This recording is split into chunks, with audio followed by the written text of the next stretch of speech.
Nicolas Boulot, bonjour. Bonjour. Vous êtes mathématicien et philosophe des sciences et vous venez sur notre plateau car vous avez publié un ouvrage aux éditions de l'Atelier titré « Le mensonge de la finance, les mathématiques, le signal prix et la planète » préfacé par l'économiste Gaël Giraud. Alors c'est un ouvrage très dense qui décrit bien les dérives du monde de la finance. Alors première question en introduction, pourquoi est-ce que les mathématiques financières ont pris autant d'ampleur et alimentent la volatilité sur les marchés ? C'est un phénomène profond qui est dû, je pense, la principale raison, c'est le fonctionnement même des marchés qui a appelé les compétences nécessaires pour développer ce qui se passe sur les marchés avec l'introduction des produits dérivés dans les années 1970. Et là, il y a eu une conjonction entre des travaux de mathématiques et puis les préoccupations des financiers, conjonction en fait que personne n'avait vraiment prévue, n'est-ce pas? Et alors maintenant qui donne une ampleur formidable effectivement à ces concepts et ces théories mathématiques, ce qu'on appelle la théorie mathématique de l'arbitrage. Et je pense pour ma part que le développement du professionnalisme de la spéculation, ce sont des marchés sur lesquels on peut acheter et vendre quand on veut, c'est pour ça qu'on dit qu'ils sont spéculatifs. Le développement de la spéculation a effectivement contribué à conformer les marchés vers ce que dit la théorie mathématique. Il y a un certain nombre d'exemples de nouvelles techniques de spéculation notamment. Oui, et ça, vous savez, c'est extrêmement important, ce sont notamment les algorithmes d'apprentissage. Alors sur les marchés, c'est tout à fait pertinent. Vous savez, c'est les algorithmes qui permettent de comprendre la parole sur les téléphones mobiles. Ça s'est développé de façon formidable, mais il faut aussi parler des big data, du trading haute fréquence, etc., toutes ces techniques qui, dans le monde entier, à Singapour, à Chicago, etc., il y a des équipes spécialisées qui perfectionnent leurs actions sur les marchés. D'où le fait que les marchés sont très mathématisés. Alors justement, cette mathématisation des marchés financiers va de pair avec une volatilité forte. Alors c'est là le message fondamental de votre ouvrage. Vous dites que cette volatilité grandissante, elle va créer un brouillard de plus en plus épais autour du signal prix, et c'est ça le grand mensonge de la finance selon vous, avec de graves conséquences sur l'économie et aussi sur la planète. Exactement. On peut voir sur les courbes que, effectivement, la volatilité a augmenté depuis les années 70. L'apparition des produits dérivés n'a pas assagi les marchés. En fait, ils sont eux-mêmes très agités.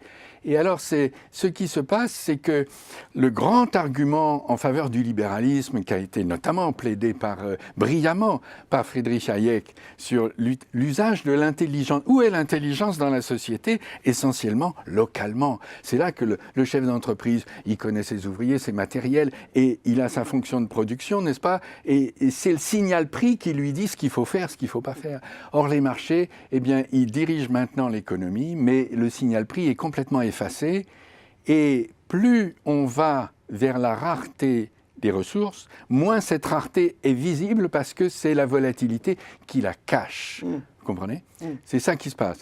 Et plus il y a d'inquiétude sur la fin d'une ressource, plus il y a de l'interprétation, les uns disant il y a des nouvelles techniques pour faire de la nouvelle prospection, d'autres disant qu'il y a des gisements qui se tarissent, etc. Et ces rythmes d'interprétation, finalement, font de la volatilité.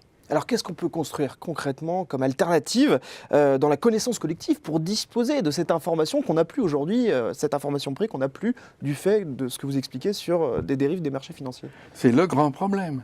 C'est le grand problème et c'est là que je dis il y a un mensonge dans la mesure où cette merveilleuse machine que sont les marchés financiers, merveilleuse en un certain sens, ne voit pas la rareté, ne dit pas la rareté. Et donc, pour la transition écologique et énergétique, eh bien, on n'a pas d'indicateur pour dire il faut, voilà, le pétrole, ça commence il n'y a plus y en avoir, etc. Et tous les indicateurs doivent donc, à mon avis, être reconstruits d'une façon la plus scientifique possible, collectivement, avec des institutions nouvelles. Je pense qu'il faut une organisation mondiale de la transition où les informations ne sont pas données en termes financiers, mais en termes quantitatifs, de masse, de surface, de quantité, de produits, pour reconstruire les tendances, si vous voulez. Et ce qui est intéressant, c'est que vous dites que la solution, ce n'est pas dans l'abolition de la spéculation ou même dans la seule régulation. Il faut aller beaucoup plus loin que ça, en fait. Je pense qu'en effet, toute la pensée critique qui s'est portée sur la régulation des marchés ou bien sur freiner la spéculation, je pense que cette pensée critique se rend pas compte que la philosophie fondamentale des marchés, c'est la liberté, n'est-ce pas? Et que, bien sûr, on peut réguler le fonctionnement des banques, mais les marchés, par nature, ils sont libres. Et à cet égard, je pense que la bonne stratégie, la plus raisonnable, c'est de les cantonner, n'est-ce pas? Les cantonner en donnant de l'information, par ailleurs, qui soit construite collectivement de la façon la plus pertinente possible. Eh bien, un grand merci Nicolas Boulot d'être venu sur notre plateau. Et pour celles et ceux qui veulent aller plus loin, je rappelle la publication de votre ouvrage « Le mensonge de la finance, les mathématiques, le signal prix et la planète » aux éditions de l'Atelier, préfacé par l'économiste Gaël Giraud. Merci à vous. Merci.